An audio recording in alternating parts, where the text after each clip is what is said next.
Topic है Kirchhoff के वैद्युत परपथ संबंधी नियम। ठीक है, किरचॉफ के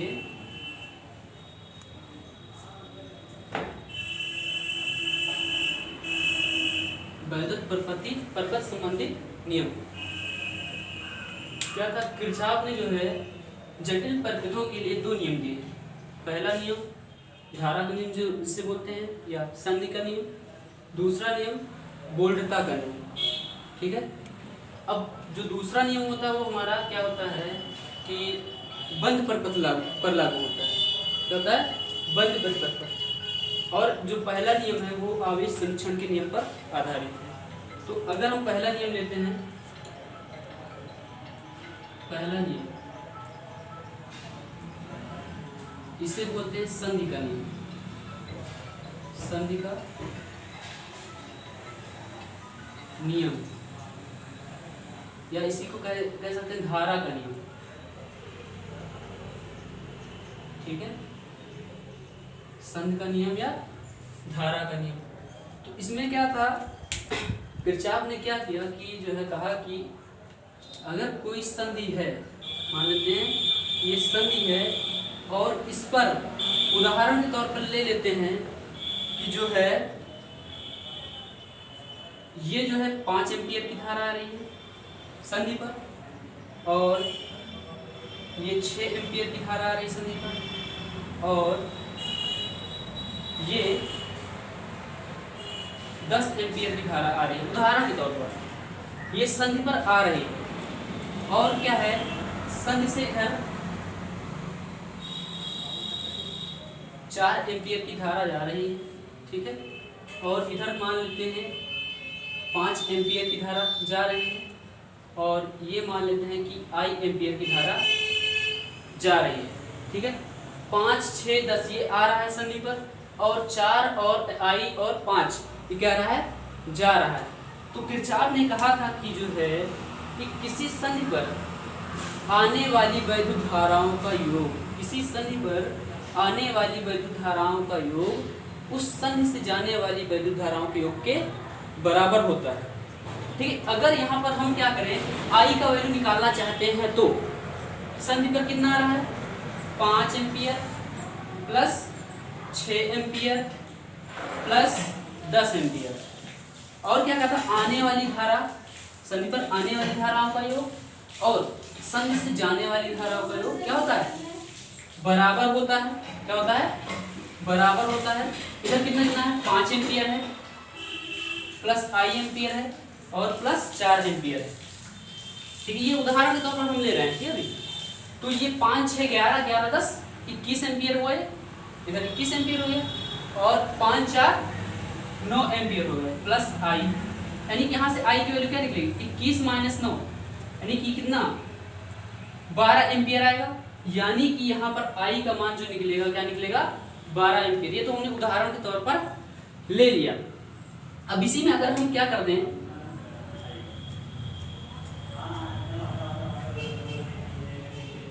इसको कर दें I1, इसको कर दें I2, इसको कर दें I3। ठीक है, इसको कर दें I4, इसको कर दें I5, इसको कर दें I6। तो क्या कहा किरचॉफ ने कि किसी संधि पर आने वाली जितनी धारा आती है उतनी धारा निकल जाती है, क्योंकि जितनी भी जो धाराएं आती हैं उनका योग संधि पर आता है वो उतना ही संधि से निकल जाता है। तो यहाँ पर अगर हम निकालें संधि पर आने वाली धारा, तो I1 plus I2 plus I3 equal to क्या हो जाएगा, I4 plus I5 plus I6। ठीक है, ये क्या हो गया, sum of I incoming, sum of I incoming आने वाली, और सम ऑफ I आउटगोइंग मतलब कि जाने वाली। ठीक है, तो यहां से क्या निष्कर्ष निकलता है, सम ऑफ इनकमिंग, और इसको इधर लाते हैं तो sum of outgoing equal to 0, equal to 0। तो यहाँ से क्या निष्कर्ष निकलता है, sum of I equal to 0, यानी कि किसी संधि पर मिलने वाली सभी वैद्युत धाराओं का बीजगणितीय योग क्या होता है? शून्य होता है। किसी भी संधि पर मिलने वाली सभी वैद्युत धाराओं का बीजगणितीय योग शून्य होता है। हमने क्या कहा कि जितनी टोटल धारा आएगी इसी संधि पर उतनी टोटल धारा संधि से निकल जाएगी, ये किरचॉफ ने कहा था। ठीक है, तो यहाँ पर क्या हुआ, हमने I1 I2 I3 ले लिया, इन दोनों का योग, इन धाराओं का योग बराबर आने वाली और जाने वाली I4 plus I5 plus I6। ठीक, तो ये हो गया इनकमिंग आने वाली, ये हो गया आउटगोइंग जाने वाली। तो इनकमिंग और आउटगोइंग किधर लाएंगे, क्या incoming minus outgoing equal to 0, यानी कि जो हमारा टोटल वैद्युत धारा होगा उस संधि पर, जो संधि पर टोटल सभी वैद्युत धाराएं मिलेंगी उनका जो बीजगणितीय योग होगा शून्य होगा। तो यहाँ से हम डिफिनीशन इसका लिख सकते हैं कि जो है डिफिनीशन लिख सकते हैं इस तरीके से,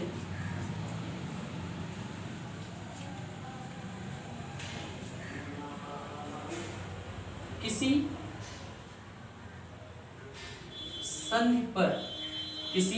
संधि पर मिलने वाली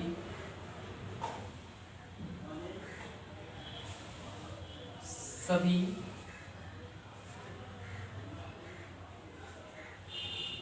वैद्युत धाराओं का बीजगणितीय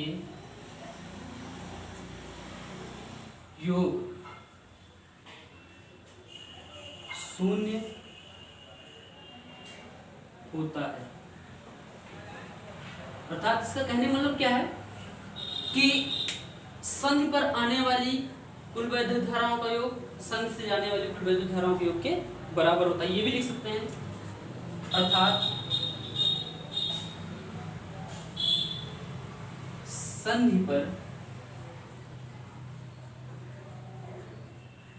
प्रवेश करने वाली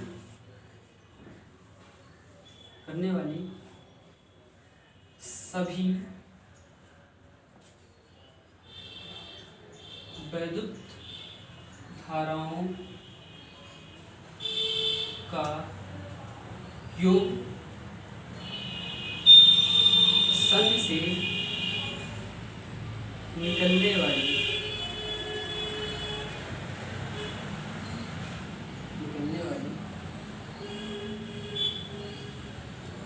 सभी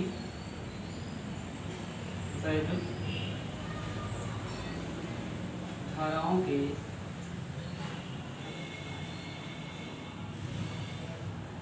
योग के बराबर होता है। ठीक है, संधि पर प्रवेश करने वाली सभी वैद्युत धाराओं का बीजगणितीय योग या योग संधि से निकलने वाली सभी वैद्युत धाराओं के योग के बराबर होता है। तो ये यहाँ से ये लिखेंगे। ठीक है, इतना। अगर आगे क्या होता है कि ये जो नियम होता है धारा का संधि का, पहला नियम किरचॉफ का, ये आवेश संरक्षण के नियम पर आधारित है। किस पर नियम आधारित है? आवेश संरक्षण के नियम पर आधारित या आवेश संरक्षण के नियम पर आधारित है। ठीक है, कहने का मतलब क्या है कि अगर किसी संधि पर क्या है आवेश आ रहा है मतलब कि और आवेश जा रहा है, यानी कि संधि पर आवेश का संग्रहित नहीं होता है, जितना आता है उतना निकल जाता है। किसी संधि पर आवेश संग्रहित नहीं होता है, अर्थात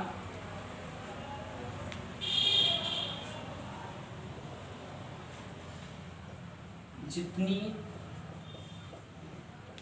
आवेश दर आवेश दर मतलब कि आवेश प्रवाह की दर। जितनी आवेश दर प्रवेश करती है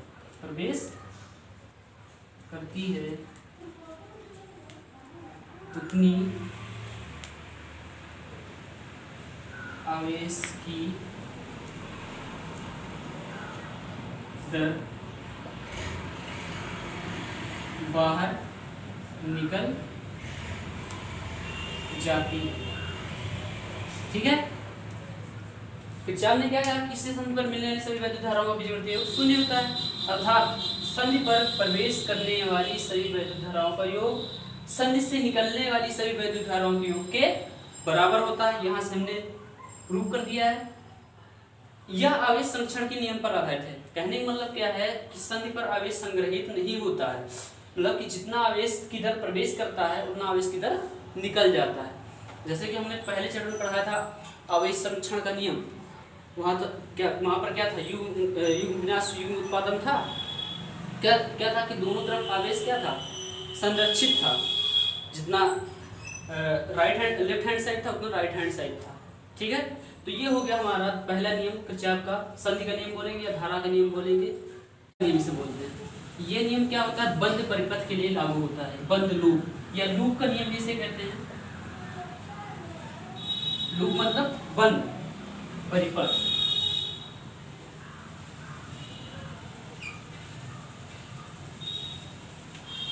द्वितीय नियम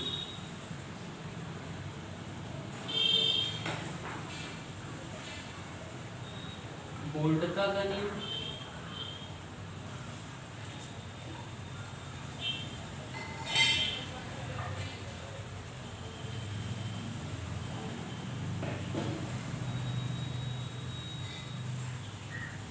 ऐसे बोलेंगे लूप का नियम।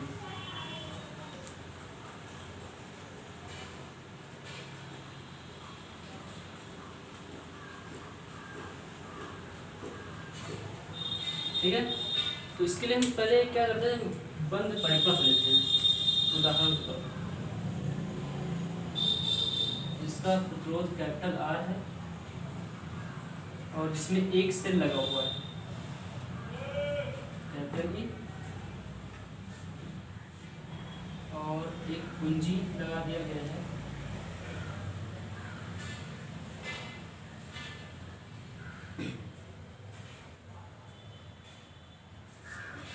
और धारा I बह रही है इसमें। ठीक है, अब क्या होता है कि जब इस कुंजी को बंद किया जाता है, तो यहाँ मान लेते हैं कि जो है माना कि आंतरिक प्रतिरोध क्या है, आंतरिक प्रतिरोध 0 है।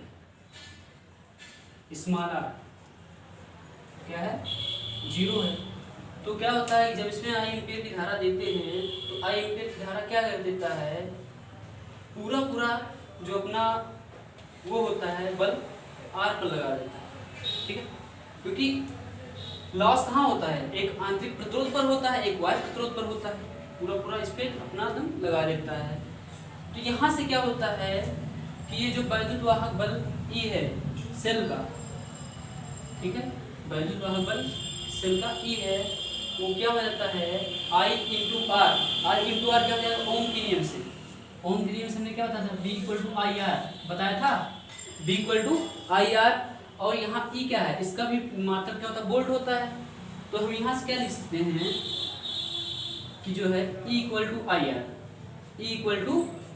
IR। इसे बोलते हैं वैद्युत वाहक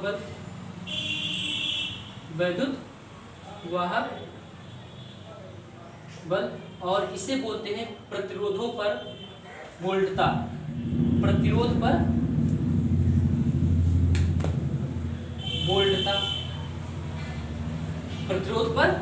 वोल्टता।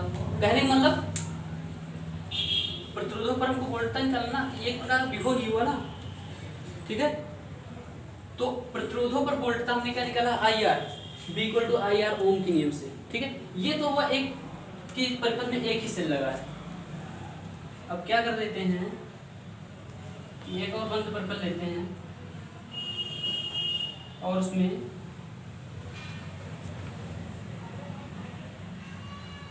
दो सेल लगा देते हैं और ये प्रतिरोध R है, ये धारा I है, प्लस से माइनस की ओर। ठीक है, ये E1 है, ये E1, ये E2 है। ठीक है, तो अब क्या हुआ कि यहाँ पर एक वैद्युत वाहक बल था, E हो गया, यहाँ पर प्रतिरोधक वोल्टा क्या थी, IR थी। ठीक है, अब यहाँ पर क्या हुआ, दो सेल हो गए, तो दो सेल हो गए तो दोनों सेलों का क्या इस श्रेणी क्रम में जोड़ा गया सेलों को।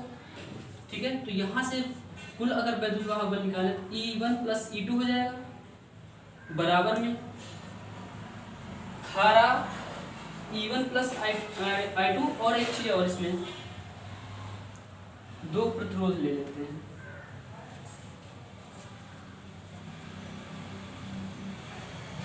R1 R2।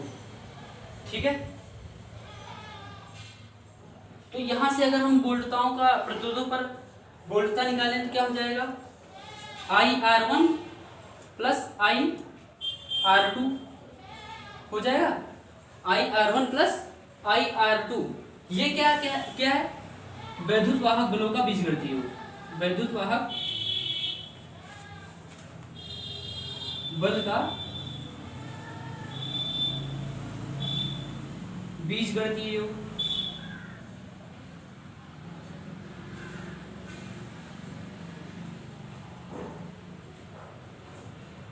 और ये क्या हो गया, प्रतिरोधों पर वोल्टताओं का योग, प्रतिरोधों पर कौन कौन से प्रतिरोध हैं, R1 R2, प्रतिरोधों पर वोल्टताओं का बीजगणितीय योग।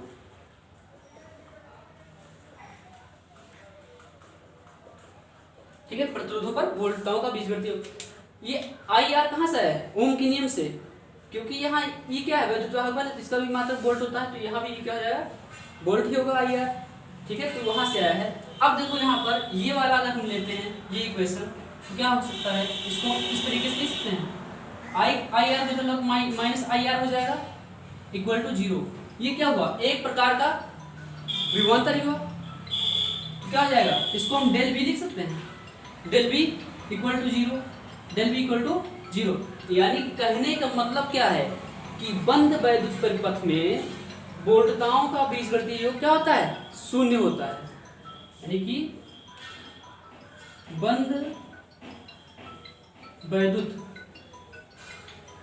परिपथ में वोल्टताओं का बीजगणितीय योग शून्य होता है। ठीक है, ये तो पहले पर्पज से आ गया, कहां से आया, पहले पर्पज से। अगर इसमें हम देखें, अगर इसमें देखें तो क्या हो जाएगा, E1 plus E2, E1 plus E2 minus IR1 को इधर लाओ और माइनस IR2 इक्वल टू 0 लिख सकते हैं कि किसी बंद परिपथ में वैद्युत वाहक बलों का बीजगणितीय योग उस बंद वैद्युत परिपथ में लगे मतलब यहाँ पर क्या हो गया, किसी वैद्युत परिपथ में लगे वैद्युत सेलों के वैद्युत वाहक बलों का बीजगणितीय योग। ठीक है, परिपथ में प्रतिरोधों पर वोल्टताओं के बीजगणितीय योग के बराबर हो। ठीक है, तो ये इस तरीके से कुछ एग्जाम्पल थे हमने जो हमने समझाया। ठीक है, अब इसका हम डिफिनीशन कैसे लिखते हैं ये देखो, तो डिफिनीशन लिखने के लिए इस तरीके से देखो,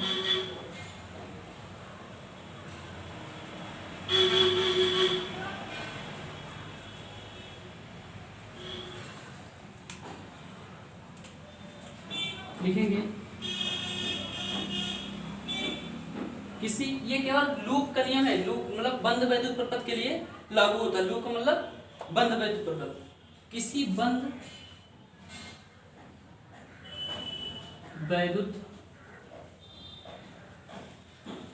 परिपथ में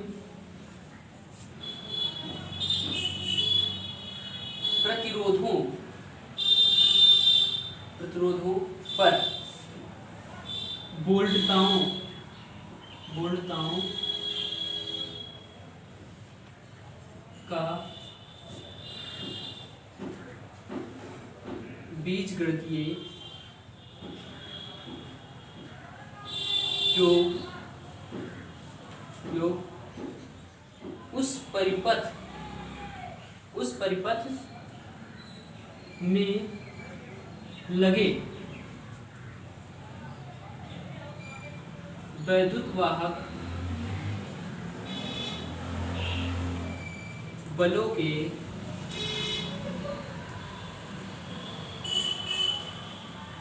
बीजगणितीय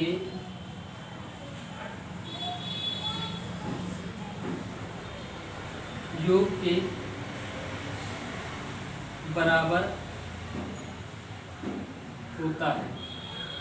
ठीक है, किसी बंद वैद्युत परिपथ में प्रतिरोधों पर वोल्टताओं का बीजगणितीय योग उस परिपथ में लगे वैद्युत वाहक बलों के बीजगणितीय योग के बराबर होता है। या इसको हम एक तरीके से और परिभाषित कर सकते हैं। कैसे? देखो,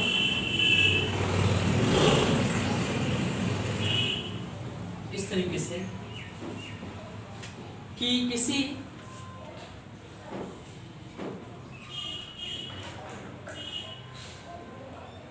अथवा करके लिख दो, किसी बंद वैद्युत परिपथ में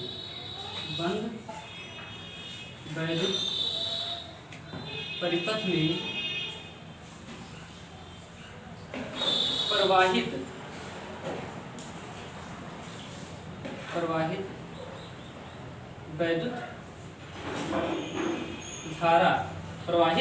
वैद्युत धारा तथा उनके संगत प्रतिरोधों, प्रवाहित वैद्युत धारा और उनके संगत प्रतिरोधों के गुणनफल का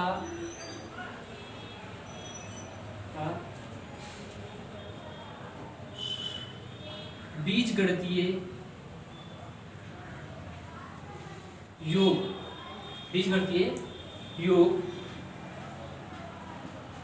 परिपथ में लगे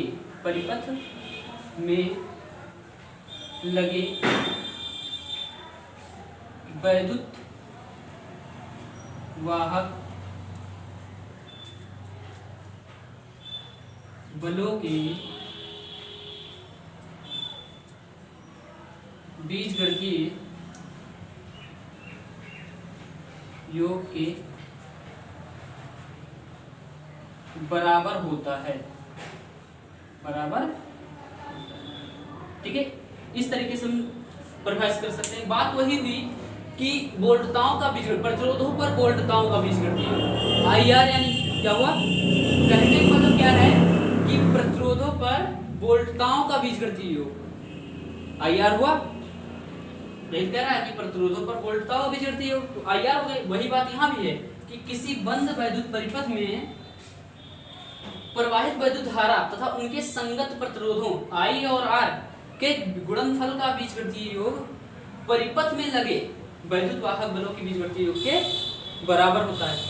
इसी को हम अगर ऐसे करना चाहें तो इस तरीके से कर सकते हैं, वो बना देना चित्र। ठीक है, I1 प्लस I2 इस चित्र के हिसाब से क्या हो जाएगा, IR1 प्लस IR2, या इसको हम लिख सकते हैं sum of E equal to sum of IR, sum of E equal to sum of IR।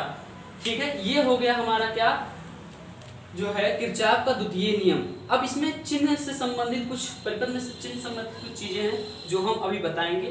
पहले इतना नोट, अब किरचॉफ के नियम के लिए हम क्या करते हैं, कुछ चिन्ह परिपाटी संबंधित वो नियम है उनको हम बताते हैं। ठीक है, अगर एक प्रतिरोध R है और धारा की दिशा इस साइड है, धारा की दिशा इस साइड है, और हम क्या है इसी साइड जा रहे हैं, ठीक है। इसी साइड जाएंगे क्या होगा, हम माइनस का आई आर यूज करेंगे, माइनस का आई आर, ये हो गया पहला। दूसरा, अगर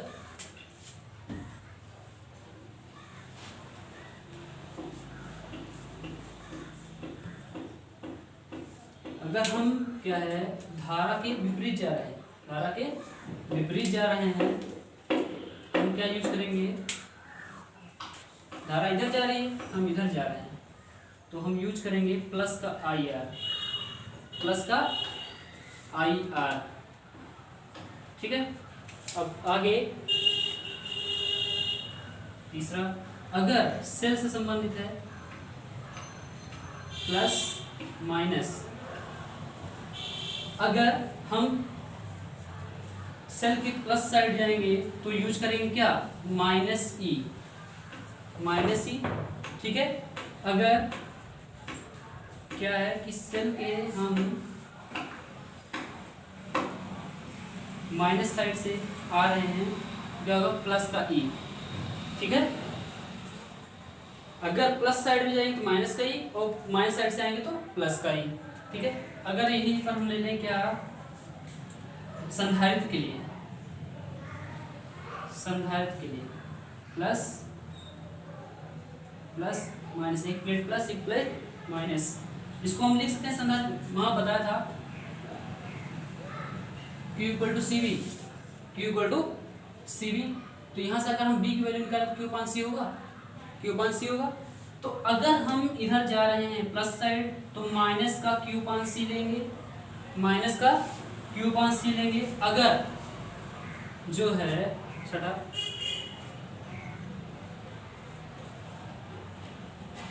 इधर से आ रहे हैं तो ये लेंगे प्लस का Q अपान C।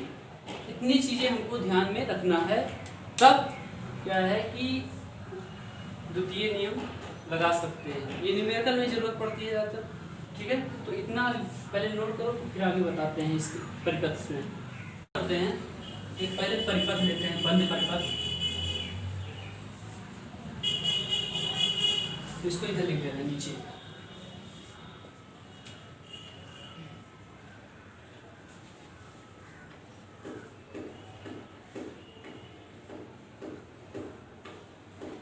ठीक है, एक परिपथ हम ले लेते हैं,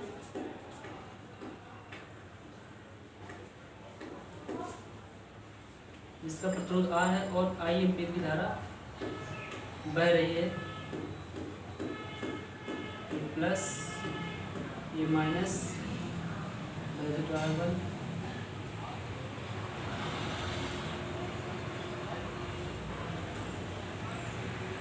अब इसको ध्यान से देखना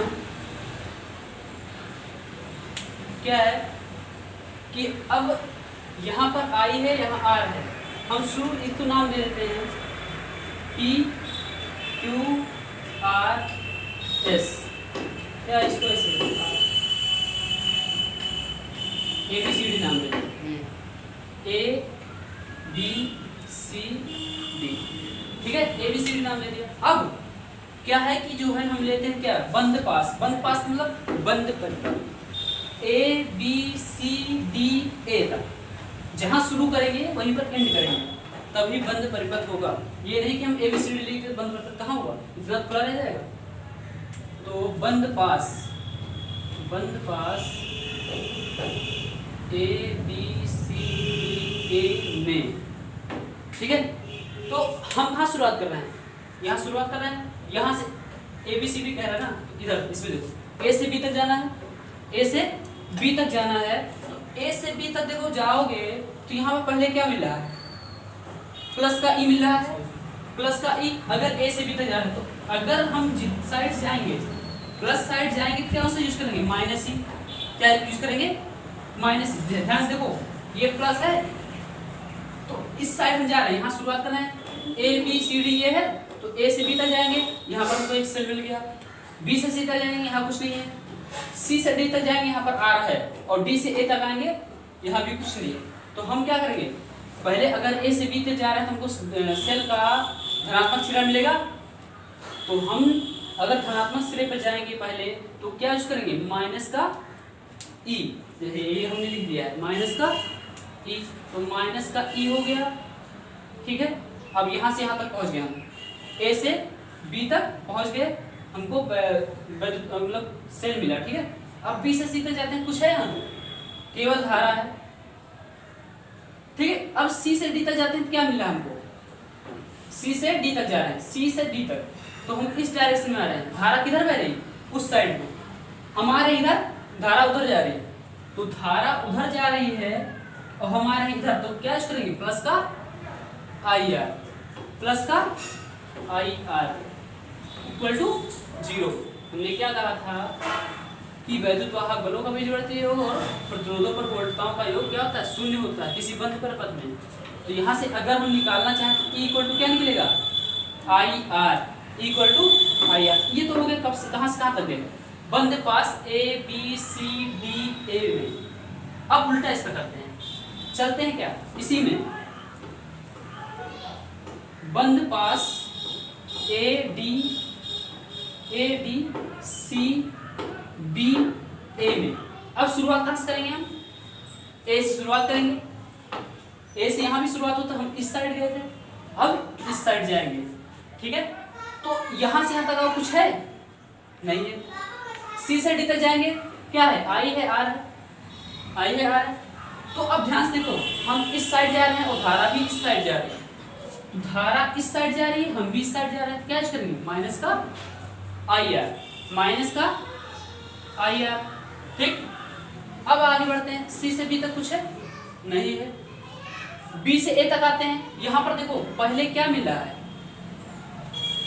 बैटरी का ऋणात्मक सिरा मिल रहा है सेल का, तो अब उधर मतलब कि हम इधर उधर से आ रहे हैं और क्या ऋणात्मक सिरा बैटरी का मिल रहा है उधर से। तो ध्यान से देखो, ये ऋणात्मक सिरा मिलेगा तो क्या यूज करेंगे, प्लस का ई, प्लस का ई इक्वल टू 0, यानी ई इक्वल टू क्या निकलेगा, आई आर, क्या निकलेगा, आई आर। यानी कि यहाँ से निष्कर्ष क्या निकलता है, चाहे हम बंद परिपथ A B C D A में जाएं, चाहे ए डी सी बी में जाएं, दोनों तरीके से हमारा क्या आएगा, कुल जो वैद्युत धाराओं मतलब कि ये वैद्युत सेलों का बीजगणितीय होगा और प्रतिरोधों पर वोल्टताओं का योग होगा, उतना ही आएगा दोनों तरीके से।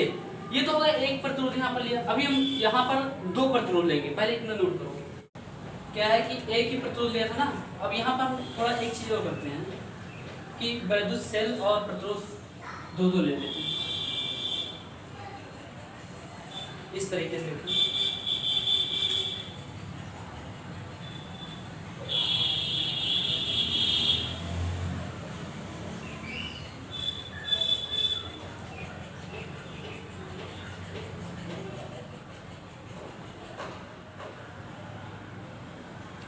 प्लस माइनस E1 E2, ये R1 हो गया, ये R2 हो गया, और ये धारा बह रही है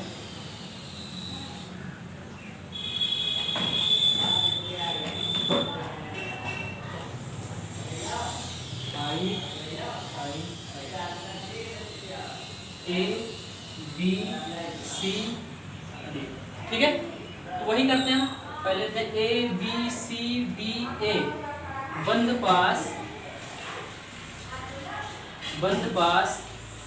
A B C D A में। ठीक है, तो ध्यान से देखो, हम ए से बी तक जा रहे हैं, ए से बी तक जा रहे हैं, पहले क्या मिल रहा है, फिर दूसरी बैटरी का मिलेगा, इसी साइड जाएंगे तो प्लस मिल रहा है क्या, माइनस E1 और माइनस E2 हो जाएगा। ठीक है, अब जाएंगे बी तक पहुंच गए, ए से बी तक, बी से सी तक गए, कुछ नहीं, सी से डी के बीच में देखो R2 है, R1 है, और धारा उस साइड जा रही है, हम इस साइड आ रहे हैं, तो क्या हो जाएगा, प्लस आई आर हो जाएगा, धारा इस साइड, हम इस side, plus I R 1 R2 plus I R2 और प्लस आई R1। ठीक है, तो अगर यहां से निकालना चाहते हैं क्या निकल जाएगा, E1 plus E2 equal to IR1 plus IR2, ये आ गया किस बंद पास में? बंद पास ABCD ए में। अब दूसरा बंद पास लेते हैं, बंद पास ADCB ए में। अब यहाँ से यहाँ तक जाते हैं, A से D तक कुछ है, धारा है, पेट्रोल नहीं है। D से C तक जाते हैं, तो D से C तक जा रहे हैं तो IR1 मिल रहा है, धारा भी उस साइड जा रहा है, हम भी उसी साइड जा रहे हैं, तो क्या हो जाएगा? माइनस IR1, वैसे ये भी क्या हो जाएगा? माइनस IR2, ठीक है, माइनस IR2। अब आएंगे C से B तक कुछ नहीं है, B से A तक आएंगे तो इसका माइनस इसका माइनस, यानी कि हम उस साइड से आ रहे हैं, ठीक है। बैटरी की माइनस साइड में आएंगे क्या? प्लस का ई प्लस का ई, यानी कि plus E2 plus E1 equal to 0, equal to 0। तो अगर हम यहाँ से E1 प्लस E2 को वैल्यू निकालते हैं तो क्या निकलेगा? IR1 प्लस IR2, यानी कि चाहे जिधर से जाए हम, कुल मिला के हमारा जो वैद्युत धारा और प्रतिरोधों का गुणनफल का बीजगणितीय होगा वो उसमें लगे वैद्युत सेलों के वैद्युत वाहक बलों के बराबर होगा, दोनों कंडीशन में भाई, ठीक है।